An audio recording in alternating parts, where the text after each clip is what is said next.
Bulletin की शुरुआत करेंगे। आपको बता दें कि केंद्रीय मंत्री और अमेठी से बीजेपी की सांसद प्रत्याशी स्मृति ईरानी ने राहुल गांधी और रॉबर्ट वाड्रा पर जोरदार हमला बोला है। उन्होंने अमेठी में रॉबर्ट वाड्रा के पोस्टर के मामले में स्मृति ईरानी ने हमला बोला है। उन्होंने कहा कि पहले कांग्रेस के कार्यकर्ता साले साहब की मांग कर रहे थे और अब जीजा जी की मांग कर रहे हैं। जीजा हो या साला, अमेठी में हर वोटर मोदी का है मतवाला। भैया भूल जाओ, जीजा जी आएंगे और जीजा जी की नजर जगदीशपुर पर। क्या दे रहे हैं, जीजा जी आएंगे तो बाग का कागज छिपा लेना और जीजा जी आएंगे तो घर के कागज भी छिपा लेना। यह सत्य है। अगर नरेंद्र मोदी ना होते तो जगदीशपुर में आज ट्रामा सेंटर ना होता। नरेंद्र मोदी ना होते तो आज अयोध्या का यह नजारा ना होता।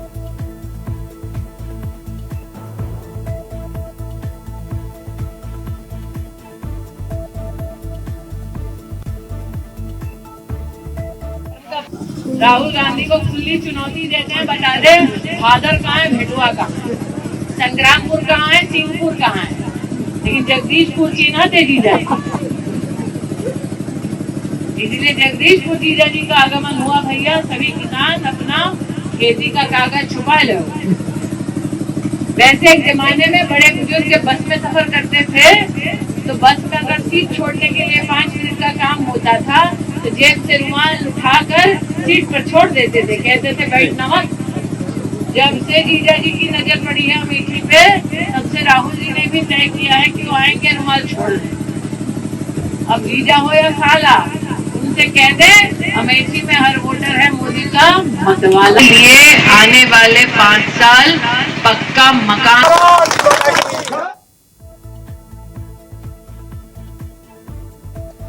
तो जीजा हो या साला, हर कोई मोदी का मतवाला। तो रॉबर्ट वाड्रा या राहुल पहले साले साहब की मांग कर रहे थे और अब जीजा जी की मांग की जा रही है।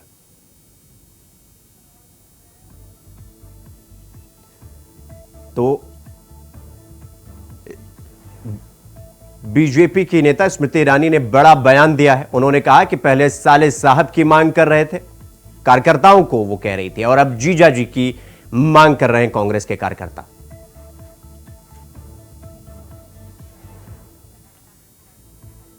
इसी खबर पर हमारे साथ हमारे सहयोगी संजय यादव हमारे साथ अमेठी से जुड़ गए हैं। संजय, जिस तरीके से स्मृति ईरानी बयान दे रही हैं कि पहले साले साहब यानी कि राहुल गांधी की, जाहिर सी बात है वो बात कर रही थी, राहुल गांधी की मांग कर रहे थे वहां के कार्यकर्ता कि वो आए और अमेठी से चुनाव लड़े, लेकिन वो अभी तो वो वायनाड चले गए। अब जिस तरीके का तंज स्मृति ईरानी कस रही है, क्या वो एक तरीके से मानसिक दबाव बनाना चाह रही है कांग्रेस के ऊपर? शिवम जी, आपको बता दें कि अमेठी में इस समय कांग्रेस पार्टी ने अभी भी अपने प्रत्याशियों की सूची जारी नहीं की है और वहीं पर दूसरी तरफ जो है भारतीय जनता पार्टी की जीत की रथ पर सवार स्मृति ईरानी लगातार अपने क्षेत्र में एक्टिव है। लगातार सामाजिक कार्यक्रम कर रही हैं, गांव-गांव जा रही हैं, एक-एक वोटर से मिल रही हैं। साथ ही साथ हर जगह पर जो है वो कांग्रेस पार्टी पर और गांधी खानदान पर हमलावर हो रही हैं। ऐसे में जब आज वो जगदीशपुर पहुंची तो जगदीशपुर में उन्होंने कांग्रेस पार्टी पर और खास करके रॉबर्ट वाड्रा और राहुल गांधी पर हमला करते हुए उन्होंने कहा कि पहले लोग साले की मांग कर रहे थे और अब लोग जीजा जी की मांग कर रहे हैं। तो कहीं ना कहीं जैसे चुनाव की तारीखें नजदीक आ रही है, वैसे वैसे भारतीय जनता पार्टी से तीसरी बार की प्रत्याशी स्मृति ईरानी लगातार गांधी खानदान पर हमलावर हो रही है। वही साथ ही साथ उन्होंने कहा, वोटरों से बात करते हुए कहा उन्होंने कि पहले जीजा जी की मांग, साले साहब की मांग कर रहे थे, अब जीजा जी की मांग कर रहे हैं। तो ऐसे में कहीं ना कहीं उन्होंने बड़े ही जो है कड़वे शब्द से उन्होंने गांधी खानदान पर हमला बोला और कहा कि अपने कागज, चाहे बाग के चाहे अपने जमीन के या घर के कागज बचा के रखना।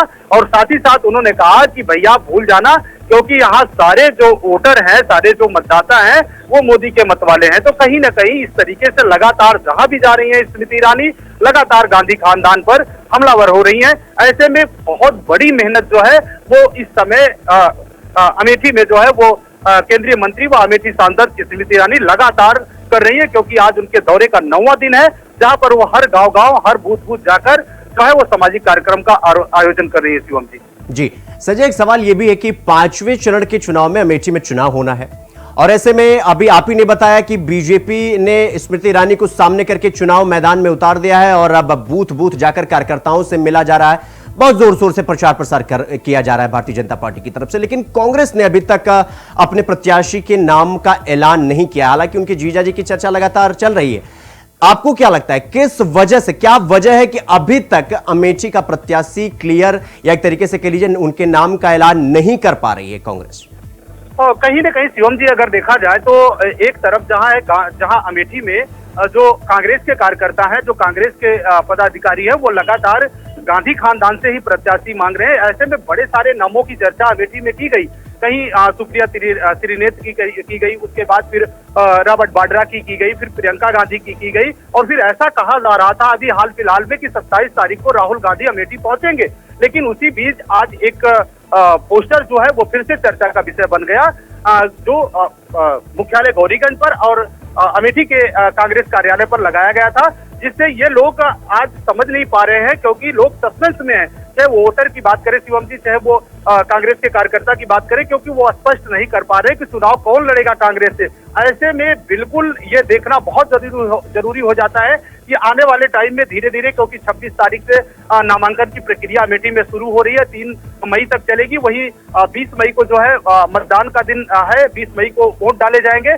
ऐसे में अभी जहां एक तरफ केंद्रीय मंत्री व अमेठी सांसद स्मृति ईरानी लगातार वोटरों से बात कर रही है, लगातार कमल के निशान पर बटन दबाने की अपील कर रही है, वहीं दूसरी तरफ कांग्रेस में जो अभी सस्पेंस है वो बना है, क्योंकि जब तक बड़ा चेहरा जो अमेठी के कांग्रेस के जो कार्यकर्ता है वो जो मांग रहे हैं कि कोई गांधी खानदान का प्रत्याशी होना चाहिए, ऐसे में कुछ भी कह पाना इस समय मुश्किल लग रहा है, क्योंकि अभी कांग्रेस पार्टी ने किसी भी नामों पर अपनी मुहर नहीं लगाई है अमेठी में। शिवम जी संजय, बहुत बहुत धन्यवाद आपका हमारे साथ जुड़ने के लिए और जानकारी साझा करने के लिए।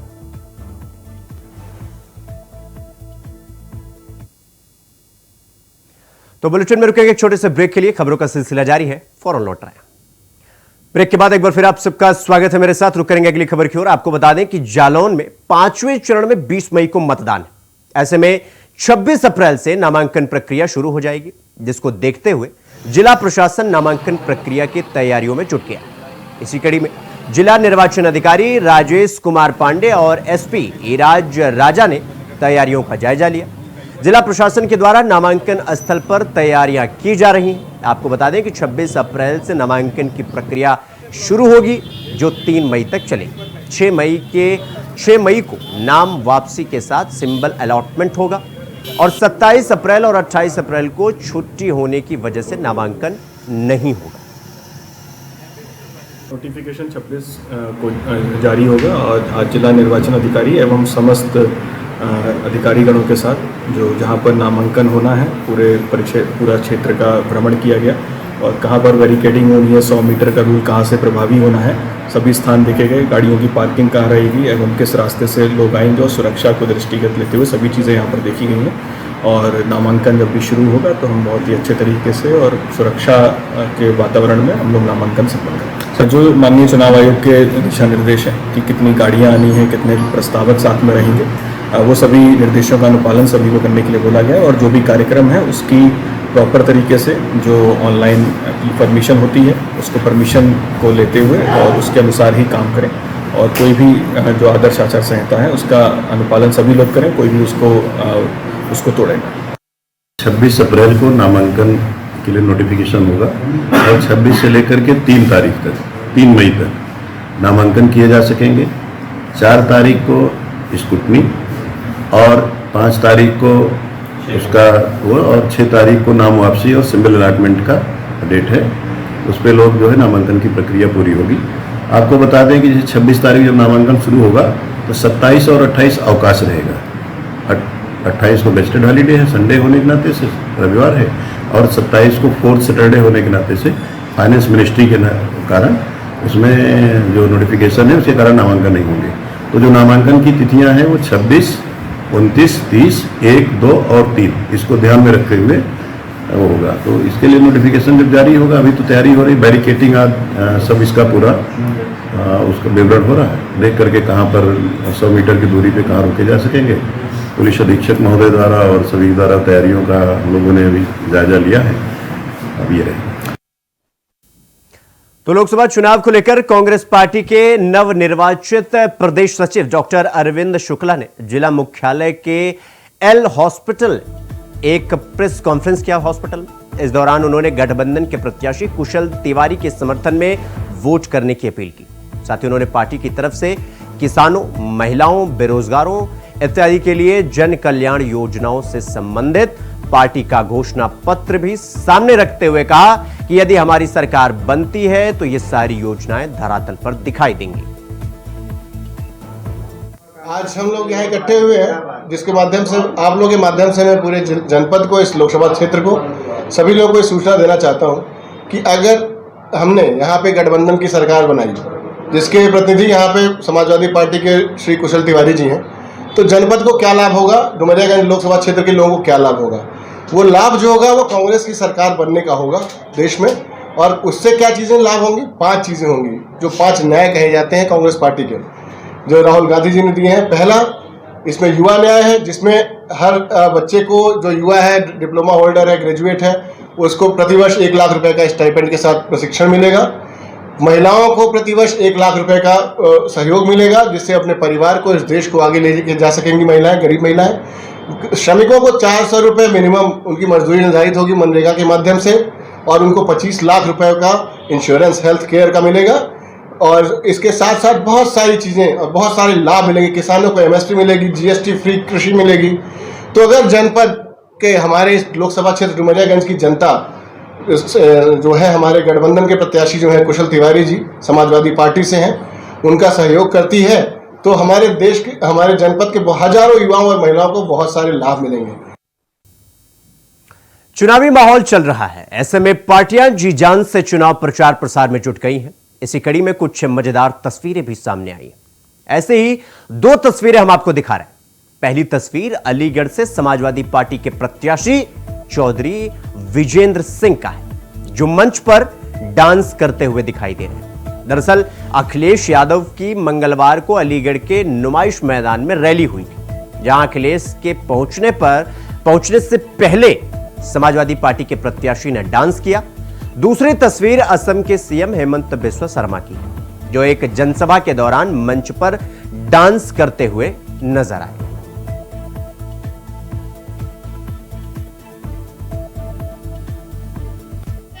यादव फिर सपा सरकार बने, यूपी में अखिलेश यादव फिर सपा सरकार बने।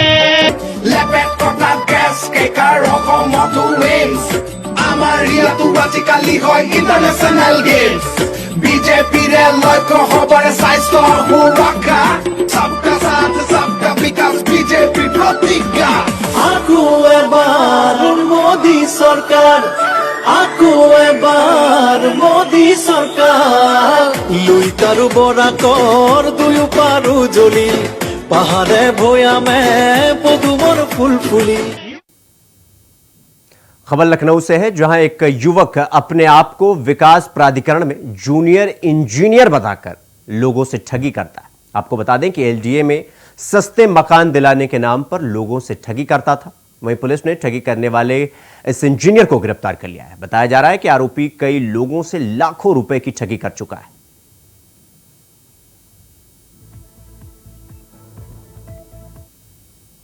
उत्तर प्रदेश के 32 जिलों में लू चलने की चेतावनी दी गई है। आपको बता दें कि मौसम विज्ञान विभाग ने चेतावनी जारी की है। वहीं बुलंदशहर सबसे ज्यादा गर्म जिला बताया जा रहा है। शहर में 42 डिग्री सेल्सियस पारा पहुंचा और साथ में यह भी बताया गया कि आने वाले 5 दिनों में 2 से 3 डिग्री सेल्सियस तापमान में तेजी होगी, जिसे देखकर मौसम विभाग ने लू से बचने के लिए एडवाइजरी जारी की है।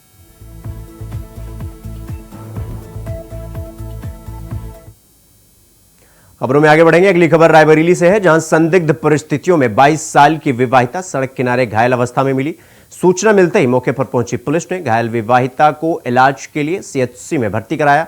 आपको बता दें कि डॉक्टरों ने घायल विवाहिता को जिला अस्पताल में रेफर कर दिया, जिसके बाद पीड़िता ने पति पर पिटाई करने का आरोप लगाया है और पुलिस मामले की जांच पड़ताल में जुट गई है। मामला बछरावा थाना क्षेत्र के नटवीर नगर के पास की बताई है।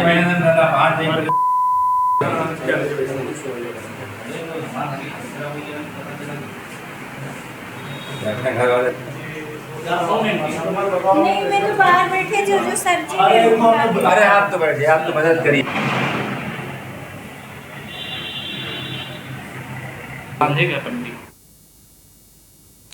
तो बुलेटिन में फिलहाल अभी के लिए बस इतना ही। देश और दुनिया की तमाम खबरों को देखने के लिए देखते रहिए इंडिया वॉइस। नमस्कार।